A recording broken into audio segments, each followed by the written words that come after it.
Hello friends, welcome to my channel. ఈరోజు వీడియోలో invisible piping ఏ విధంగా వేసుకోవాలనేది అయితే చూద్దాము. ముందుగా లైనింగ్ మీద పెట్టి పైపింగ్ అయితే స్టిచ్చింగ్ చేసుకోవాలి. థ్రెడ్కి పక్కగా పడే విధంగా అయితే స్టిచ్చింగ్ చేసుకోండి. నార్మల్ ఫుడ్తోనే స్టిచ్చింగ్ చేస్తున్నాను. మీరు ఇక్కడ చూసారంటే కొద్దిగా స్లోగా స్టిచ్చింగ్ చేసుకున్నామంటే నార్మల్ ఫుడ్తోనే మనము స్టిచ్చింగ్ చేసుకోవచ్చు. ఒకవేళ నార్మల్ ఫుడ్తోనే సరిగ్గా రాలేదంటే ఒక చిన్న టిప్ చెప్తాను చూడండి. కుట్టు చిన్నదిగా పెట్టుకోండి. కుట్టు కొద్దిగా చిన్నగా పెట్టుకున్నప్పుడు ఆ థ్రెడ్ పక్కనే కుట్టు పడే విధంగా ఉంటుంది. పెద్ద నెంబర్ కుట్టు పెట్టుకున్నామంటే కుట్టు జరిగిపోతూ ఉంటుంది. కరెక్ట్ గా ఆ ఎడ్జ్ లో కుట్టు పడకుండా ఉంటుంది. కాబట్టి నేను చెప్పిన విధంగా ఒకసారి ట్రై చేసి చూడండి. చిన్న కుట్టు పెట్టుకుని స్టిచ్చింగ్ చేశారంటే థ్రెడ్ పక్కనే కుట్టు పడే విధంగా వస్తుంది అనమాట. ఇది ఆల్రెడీ చెప్పాను కదండి, ఈ పైపింగ్ నేను మీషోలో తీసుకున్నానని. ఇది అలానే కుట్టి తిప్పామంటే కింది వైపు గుచ్చుకుంటుంది. పైపింగ్ అలా ఉంది కాబట్టి అందుకని నేను అన్లోడింగ్ మెథడ్ లో స్టిచ్చింగ్ చేస్తున్నాను. ఈ వీడియో ఎవరికైనా యూజ్ అవుతుందని వీడియో అయితే తీసుకున్నానండి. ఇక్కడ పాదాన్ని అటువంటి సైడ్ గా తిప్పడం అలాంటిదంతా నేను ఏం చేయలేదు. నార్మల్ ఫుడ్ తోనే స్టిచ్చింగ్ చేశాను అనమాట. ఇలా ఎడ్జ్ లో స్టిచ్చింగ్ చేసుకుని మనం రెడీ చేసుకోవాలి. ఫస్ట్ అయితే లైనింగ్ పైన పెట్టి ఇప్పుడు మెయిన్ క్లాత్ ని తీసుకోండి. మెయిన్ క్లాత్ కి రాంగ్ సైడ్ ఉండేది పై వైపు ఉండే విధంగా పెట్టుకోవాలి. ఇది రైట్ సైడ్ ఉండేదాన్ని కింది వైపు టర్న్ చేసేసేయండి. రాంగ్ సైడ్ ఉండేది పై వైపు ఉండే విధంగా పెట్టుకుని ఇప్పుడు లైనింగ్ తో కూడా ఇలా తిప్పుకొని నేను ఇక్కడ నడుము దగ్గర కూడా కుట్టి ఒకేసారి తిప్పేస్తున్నానండి. నడుము దగ్గర, నెక్ దగ్గర ఒకేసారి కుట్టు వేసి టర్న్ చేసేస్తున్నాను. మీరు చూసారంటే అర్థమవుతుంది. ఫస్ట్ అయితే 1/2 ఇంచ్ గ్యాప్ తో అయితే ముందు స్టిచ్చింగ్ చేసేస్తున్నాను నడుము దగ్గర. ఇప్పుడు నెక్ ని ఈ విధంగా పెట్టుకొని మనం పైపింగ్ జాయిన్ చేసేటప్పుడు ఆ కుట్టు కనిపిస్తూ ఉంటుందండి. అదే కుట్టు మీద మనము కుట్టుకుంటూ రావాలన్నమాట. స్టిచ్చింగ్ వేసుకుంటూ రావాలి. ఆ కుట్టు మనకు కనిపిస్తూ ఉంటుందండి. ఇక్కడ మీకు వీడియోలో కనిపించకుండా ఉండొచ్చు. మీరు కుట్టుకునేటప్పుడు ఆ కుట్టు అనేది కనిపిస్తూ ఉంటుంది. అదే స్టిచ్ మీద అయితే స్టిచ్చింగ్ చేసుకోండి.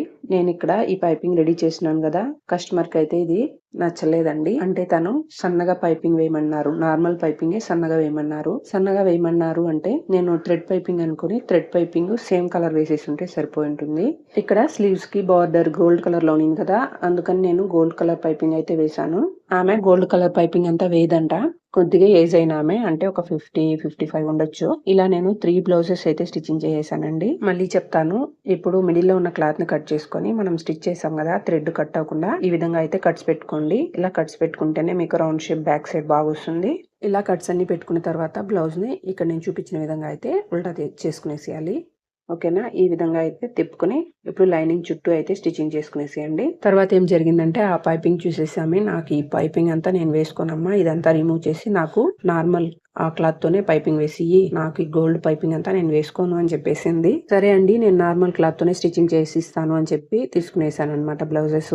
తీసుకున్న తర్వాత కాసేపు వరకు ఆలోచించానండి. ఈ బ్లౌజ్ ని ఏం చేయాలా, ఇప్పుడు మొత్తం స్టిచెస్ రిమూవ్ చేయాలా, మొదలే పైపింగ్ నేను కుట్టి తిప్పేశాను కదా, ఇప్పుడు ఎలా స్టిచ్చింగ్ చేయాలా అని కొంతసేపు నాకైతే మైండ్ పైన చేయలేదు. కానీ కాసేపు ఆలోచించిన తర్వాత నాకు ఒక ఐడియా అయితే వచ్చిందండి. అంటే స్టిచెస్ అంతా రిమూవ్ చేయకుండా అదే క్లాత్ తోనే మళ్ళీ ఆమె అడిగినట్లుగానే సేమ్ అదే కలర్ క్లాత్ తోనే పైపింగ్ అయితే స్టిచ్చింగ్ చేశానండి. అది ఎలా స్టిచ్చింగ్ చేశాను అనేది కూడా ఈ వీడియోలోనే చెప్తానండి. మీలో ఎవరైనా బ్లౌజ్ స్టిచ్చింగ్ చేసే వాళ్ళు ఉంటే ఇలాంటి ప్రాబ్లమ్స్ మీకు వచ్చిందా అనేసి ఒక చిన్న కమెంట్ చేయండి. మీరు ఎలా సాల్వ్ చేశారు అనేది కూడా నాకు కమెంట్ చేయండి. నేను ఎలా సాల్వ్ చేశానో వీడియోని స్కిప్ చేయకుండా చూడండి, అది కూడా చెప్తాను. ఇలా నీట్ గా స్టిచ్చింగ్ చేసుకున్న తర్వాత ఎక్స్ట్రా ఉన్న క్లాత్ అంతా కూడా నీట్ గా ఈ విధంగా అయితే కట్ చేసుకునేసేయండి. ఇదే విధంగా ఫ్రంట్ పార్ట్ ను కూడా ఏ విధంగా స్టిచ్చింగ్ చేసుకోవాలి అనేది కూడా చెప్తాను. లైనింగ్ అయితే ఈ విధంగా ఫస్ట్ ప్లేస్ చేసుకొని పైపింగ్ తీసుకొని మనం మామూలుగా ఏ విధంగా స్టిచ్చింగ్ చేశానో అదే విధంగా అయితే ముందు లైనింగ్ మీద పెట్టుకుని స్టిచ్చింగ్ చేసుకునేసేయాలి. ఇలా జాయిన్ చేసుకున్న తర్వాత ఈ రెండు క్లాత్స్ ని ఇక్కడ నేను చూపించిన విధంగా అయితే ప్లేస్ చేసుకుని మెయిన్ క్లాత్ ని తీసుకొని రాంగ్ సైడ్ ఉంటుంది కదా, అది పై వైపు వచ్చే విధంగా ప్లేస్ చేసుకోండి. లైనింగ్ పైన ఇలా ప్లేస్ చేసుకున్న తర్వాత లైనింగ్ ఉండేదాన్ని కిందికి ఈ విధంగా టర్న్ చేసి మనం స్టిచ్ చేసిన కుట్టు కనిపిస్తూ ఉంటుంది. అదే స్టిచ్ మీద మళ్ళీ స్టిచ్చింగ్ చేసుకుంటూ వచ్చేసేయాలి. ఇలా స్టిచ్చింగ్ చేసుకున్న తర్వాత ఎక్స్ట్రా ఉన్న క్లాత్ ని కట్ చేసి నాచెస్ చిన్న చిన్న కట్స్ పెట్టుకొని లైనింగ్ ని కింది వైపు టర్న్ చేసి టాప్ లో ఒక కుట్టు అయితే వేసుకునేస్తున్నాను నేను. ఇలా స్టిచ్చింగ్ చేసుకున్న తర్వాత లైనింగ్ చుట్టూ కూడా స్టిచ్చింగ్ చేసుకొని ఎక్స్ట్రా ఉన్న క్లాత్ అంతా కూడా కట్ చేసి రిమూవ్ చేసేయాలి. చూసారు కదండి ఏ విధంగా మనం ఇన్విజిబుల్ పైపింగ్ వేసుకోవచ్చు అనేది. బ్యాక్ పార్ట్ ఫ్రంట్ పార్ట్ రెండు కూడా స్టిచ్చింగ్ చేసి చూపించాను. ఫినిషింగ్ కూడా చాలా నీట్ గా ఉంటుంది. ఒకసారి మీరు కూడా ఇలా స్టిచ్చింగ్ చేసి ట్రై చేసి చూడండి. బ్లౌజ్ అంతా స్టిచ్చింగ్ చేసిన తర్వాత అయితే ఈ విధంగా ఉంటుందన్నమాట. నేను చెప్పాను కదండి, కస్టమర్ కి ఈ పైపింగ్ నచ్చలేదు, సేమ్ కలర్ తో పైపింగ్ వేయమని చెప్పారు అని చెప్పాను కదా. ఇప్పుడు అదే క్లాత్ తో ఏ విధంగా ఈ స్టిచెస్ ఏవి రిమూవ్ చేయకుండా అదే క్లాత్ తో ఎలా స్టిచ్చింగ్ చేసుకోవాలనేది అయితే చూద్దాము. నా దగ్గర ఆ క్లాత్ ఉంది కాబట్టి సరిపోయింది, లేకపోతే సెపరేట్ క్లాత్ కొనాల్సి వచ్చిండేది. నేను ఎప్పుడు కూడా క్లాత్ అనేది ఎత్తి పెట్టుకుంటానండి. ఒక 1 వీక్ వరకు ఎక్కువ క్లాత్ ఉన్నప్పుడు ఎత్తి పెట్టుకుంటాను. ఇలాంటి ప్రాబ్లమ్స్ ఏదో ఒకటి వస్తుందేమో అనేసి. అది నాకు ఈరోజు యూజ్ అయిందనమాట.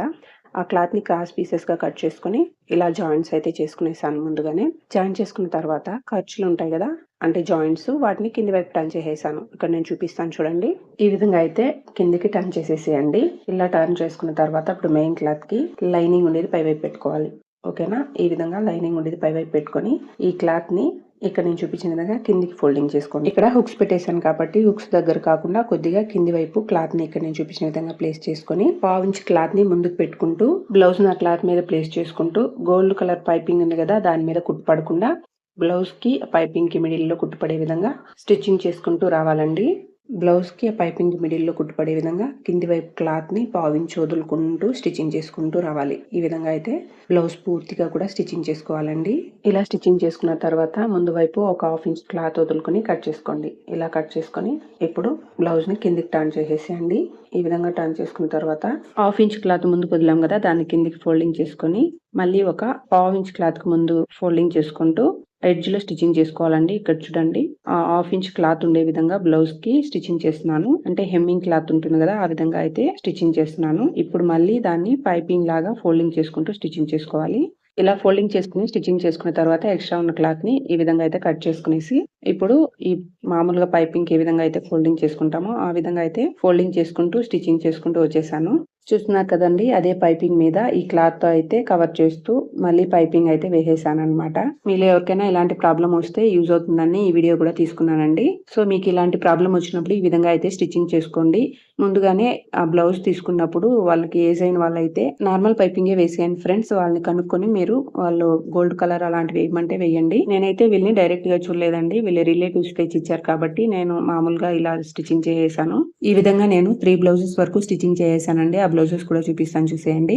ఇవేనండి ఈ బ్లౌజెస్. వీటినన్నిటిని కూడా ఇప్పుడు నేను ఇదే విధంగా రెడీ చేయాలన్నమాట అన్ని బ్లౌజెస్ కి. ఇలాంటి ప్రాబ్లమ్స్ మీరు కూడా తెచ్చుకోకండి ఫ్రెండ్స్. ఈ వీడియో మీకు ఎలా అనిపించిందో కామెంట్ చేయండి. వీడియో నచ్చితే లైక్ చేసి సబ్స్క్రైబ్ చేసుకోండి. Thank you.